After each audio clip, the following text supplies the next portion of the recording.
Another awesome feature in these guys is Hyperdrive. Have you heard of Hyperdrive? Man, I know nothing about anything. Yeah, go for it. It's a lot to remember. Yeah.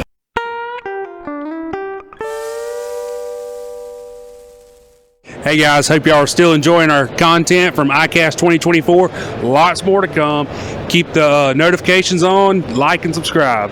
All right, I'm here at the Daiwa booth. We do sell Daiwa in our shop, but I use Daiwa myself because whenever I was first introduced, one of the guys here told me that I could use it in fresh water or salt water because of their oil that they use. And I remember that being a new product at the time, and the way y'all seal your bearings and stuff like that. I started using it salt water. I'm still using it. I mean, that's been several years ago.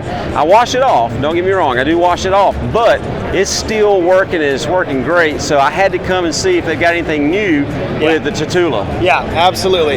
So a couple of new Tatulas are out right now. Now, these ones aren't necessarily the saltwater grade one. I understand. Can you use them in saltwater? Absolutely. Just get it maintained. Same thing the other guy told me, and it works. Yeah, absolutely.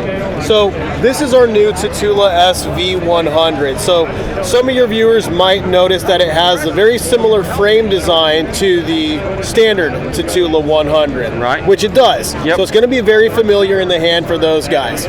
But it has a different look. It is a little bit different look, different cosmetics for sure, absolutely. What makes this new model unique is the SV Boost system. Have you heard of SV Boost? I have not heard of that. So SV came out as stress-free versatile, meaning it has tremendous cast ability, especially with lightweight or weightless lures. Okay. So it was designed for that ease of cast control, backlash prevention is what we're talking about. I get that out of the one I bought 4 years ago, 3 years ago, whatever. I already backlash it less than anything else. Absolutely. And it's the same thing with this model. It's going to give you that backlash prevention. But what the Boost does is it helps you get longer distance. Okay. So while SV was great, it would give you that tremendous cast control. The problem was that magnetic braking system would stay engaged throughout the entire arc of your cast. Keeping the distance from, I gotcha. Exactly. What the SV Boost system does is it reduces that magnetic influence in stages throughout that cast. Okay. So at the initial outset of your cast, you get the full influence of that braking system. Right. It's going to allow you to prevent that backlash from happening. Yeah. But as soon as it stabilizes, it retracts away from that magnetic influence, allowing you to maximize that distance. That is some detail for you right there. I mean, that is detail. Yeah. That's why they sent me to you, because the first guy says, you don't want to hear my interview. You got to talk to Chris.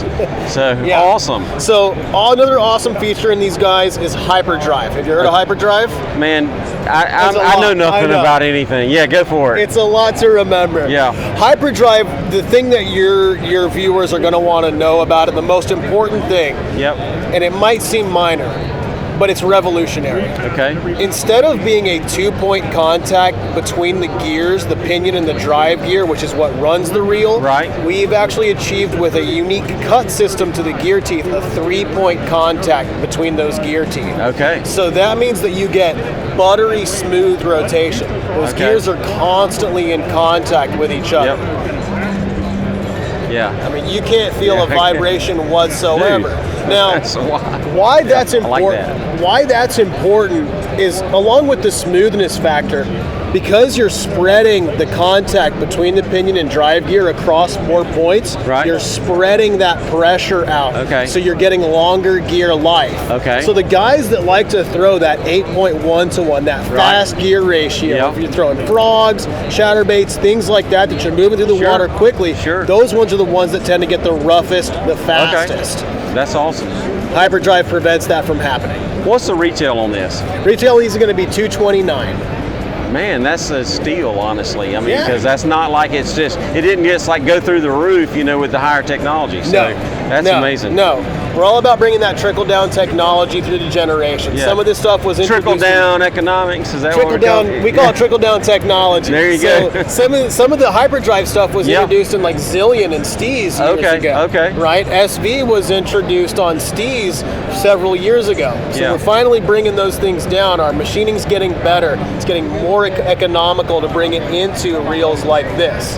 So we have that SV100 We also have the new Tatula SV150. Okay. So it's the first Tatula 150 model that we're introducing with an SV spool. Okay. Now, a lot of guys are going to go, okay, why?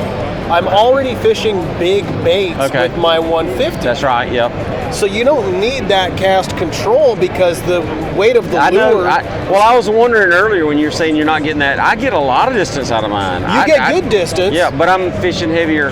Exactly. I'm fishing heavier stuff. Okay. For that one, we're talking about extra distance with a 1/4 ounce or less. See, that's good. Yeah. I like that.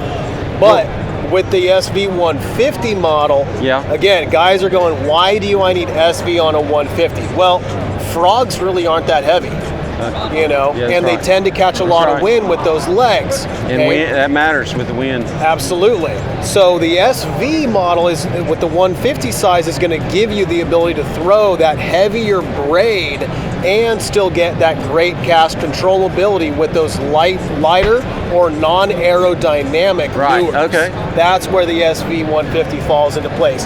Same hyperdrive system as the other 150, but giving you better castability with those non-aerodynamic lures. Well, that's what I wanted to hear from Daiwa, man. I sure appreciate your time. Yeah. It's about time to get out of here, I believe. It is. It's almost time for the show floor to close for today, and we're so thankful we got to talk with this guy here because he had all this detailed information for us, and a lot of you that are watching like that detail. And anyway, if you like this video, put the little thumbs up thing, just click it for us, Also, just remember, we really need some subscribers. We're trying to move it up for our little small local town, and I would suggest turning on the notification bell at least for a few weeks because we're going to be putting a lot of content out from this show, ICAST 2024. That was a wrap with Daiwa.